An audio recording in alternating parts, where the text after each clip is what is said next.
Guys, so from the examination point of view, this sum is quite important. So guys, let us see how we can crack this. All right. So as you can see, we have to prove this LHS equals to RHS, and let's go straight away into this without wasting time. All right. So first thing we need to do is to multiply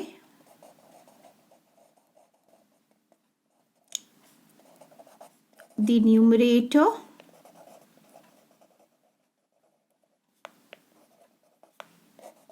and denominator. All right, by 1 plus sine theta. All right,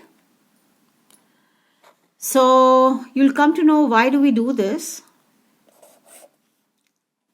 1 plus sine theta over 1 minus sine theta. Okay, so since we have to multiply by this, okay, we need to provide the same to the numerator.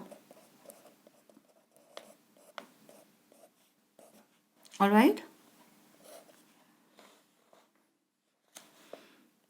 having done this, we know now that since a minus b and a plus b equals to a square minus b square, so we obtain below as 1 minus sine square theta. All right, this is my a square and this is my b square. Okay, so and on the top we have 1 plus sine theta, and since there are two, so we square up.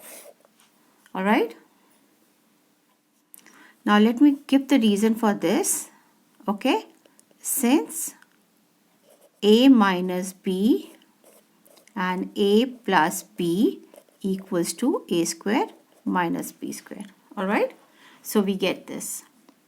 We do not have to write 1 square.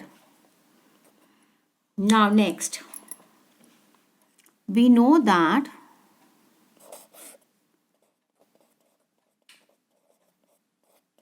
one minus sine square theta equals to cos square theta. As per the identities, okay, we know that 1 minus sine square theta is equal to cos square theta. Why so? Because we know that sine square plus cos square theta is equal to 1, and if we were to bring this inside, it would be equal to cos square theta, correct?